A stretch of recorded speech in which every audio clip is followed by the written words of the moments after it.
Hello കൂട്ടുകാരെ, അസ്സലാമു അലൈക്കും. റമളാൻ കരീം. എല്ലാവർക്കും സുഖമാണെന്ന് വിശ്വസിക്കുന്നു. നമുക്കൊക്കെ സുഖമായിട്ട് പോകുന്നില്ലേ? അപ്പോൾ നമുക്ക് ഇന്നൊരു അറബിക്കറി വയ്ക്കാം.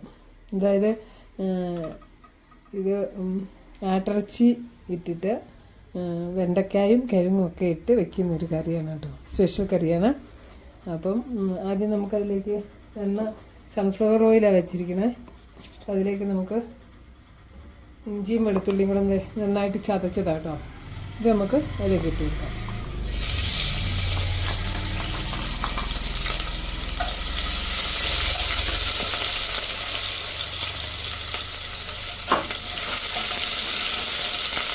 കളർ ചെറുതായിട്ട് മാറി വന്നിട്ടുണ്ട്.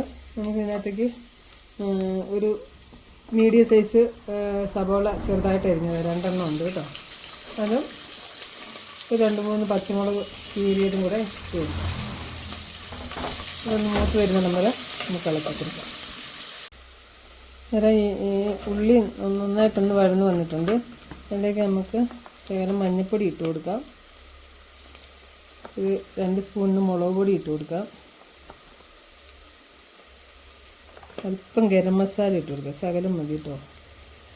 പിന്നെ ഒരു ശകലം ജീരകം,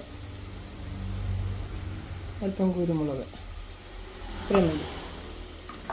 എന്നിട്ട് നന്നായിട്ട് ഇളക്കി കൊടുക്കാം.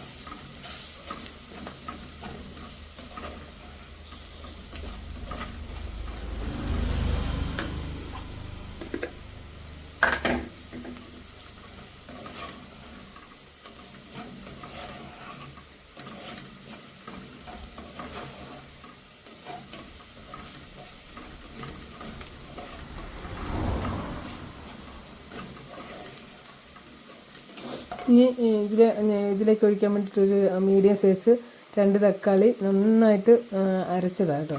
നമുക്ക് ഇതിൽ ഒഴിച്ചു കൊടുക്കാം.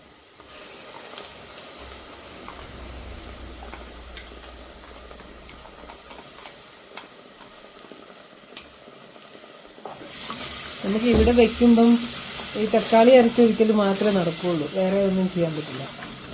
ഗൾഫിലാണെങ്കിൽ ടൊമാറ്റോ പേസ്റ്റ് കിട്ടും, കറിക്കൊക്കെ ഉപയോഗിക്കുന്നത്. അതും കൂടി ഇത് ചേർക്കുമ്പോൾ കുറച്ചും കൂടെ നല്ല കളറായിരിക്കും.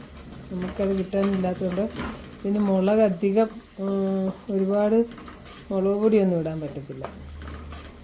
അപ്പോൾ ഇനി നമുക്കിതിലേക്ക് ഞാൻ വേവിച്ച് വെച്ചേക്കുന്ന ഒരു 1/2 കിലോൻ്റെ ഇറച്ചി കേട്ടോ. അപ്പോൾ ആട്ടിറച്ചി നമുക്കിതിലേക്ക് ഇട്ട് കൊടുക്കാം.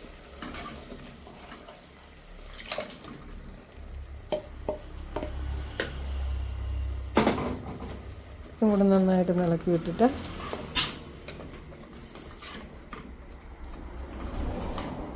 ഇതിലേക്ക് നമുക്ക് കിഴങ്ങ് ഇട്ട് കൊടുക്കാം.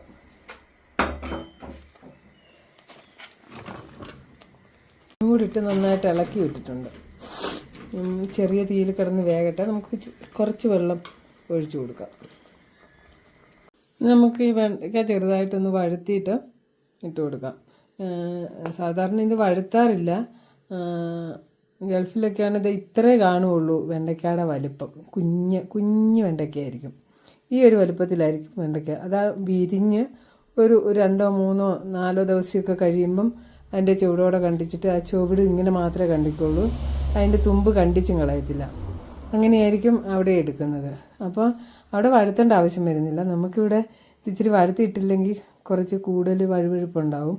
അപ്പോൾ അതിന് ഞാനിതൊന്ന് ചെറുതായിട്ട് എണ്ണയ്ക്കകത്തിട്ടൊന്ന് വഴുത്തിയിട്ട് ഇടാൻ ഓർത്തു.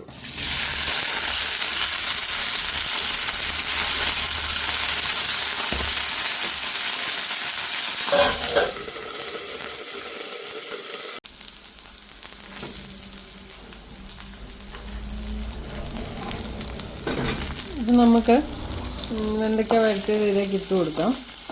വെണ്ടയ്ക്ക ഓരോരുത്തരുടെ ഇഷ്ടത്തിനനുസരിച്ച് കൂടുതലെടുക്കാം, കുറവെടുക്കാം.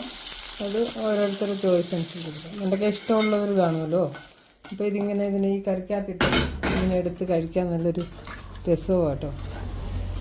പിന്നെ ഇതൊരു 10 മിനിറ്റ് ഒന്ന് വെന്തച്ചാൽ മതി. ഇതിനകത്ത് ഇട്ടിരുന്ന കിഴങ്ങൊക്കെ നന്നായിട്ട് വെന്തിട്ടുണ്ട്, ഇറച്ചി നല്ല വെന്തിട്ടുണ്ട്.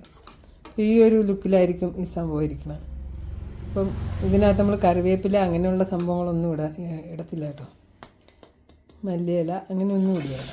ആകെ ഇടുന്നത് പിന്നെ കടുക് താളിക്കുന്ന പരിപാടി അങ്ങനെ ഒന്നുമില്ല. അപ്പോൾ ഇത്ര മാത്രമാണ് ഈ സംഭവം. നമുക്കൊന്ന് ഇച്ചിരി നേരം ഒന്ന് തിളച്ച് വരുന്നിടം വരെ ഒന്ന് മൂടി വയ്ക്കാം. നമ്മുടെ ലഹം ബാമിയ മറക് ഇത് സാലൂണ റെഡി ആയിട്ടുണ്ട്. നമുക്കൊരു സെർവിങ് പ്ലേറ്റിലേക്ക് മാറ്റാം. ഇതാണ് നമ്മുടെ പച്ച മലയാളത്തിൽ പറഞ്ഞ വെണ്ടയ്ക്കായും കിഴങ്ങും ഇട്ട് കറി വെച്ച മട്ടൻ സാലന. ഓക്കെ, ഇത് ഭയങ്കര രസമാണ് കേട്ടോ. നല്ല ടേസ്റ്റ് ചെയ്ത് കഴിക്കാനും. എന്താ പറയുക, നമ്മൾ വേറെ ഒരുപാട് മസാലകളൊന്നും ചേർക്കാത്ത നല്ല അടിപൊളി ഒരു കറിയാണ്. അപ്പോൾ എല്ലാവരും ട്രൈ ചെയ്യണം, ഷെയർ ചെയ്യണം, ലൈക്ക് ചെയ്യണം, സപ്പോർട്ട് ചെയ്യണം. സബ്സ്ക്രൈബ് ചെയ്യാനും ബെല്ലൈക്കൺ അമർത്താനും മറക്കരുത്. ഓക്കെ, പുതിയൊരു വീഡിയോ ആയിട്ട് വീണ്ടും വരാം. Thank you.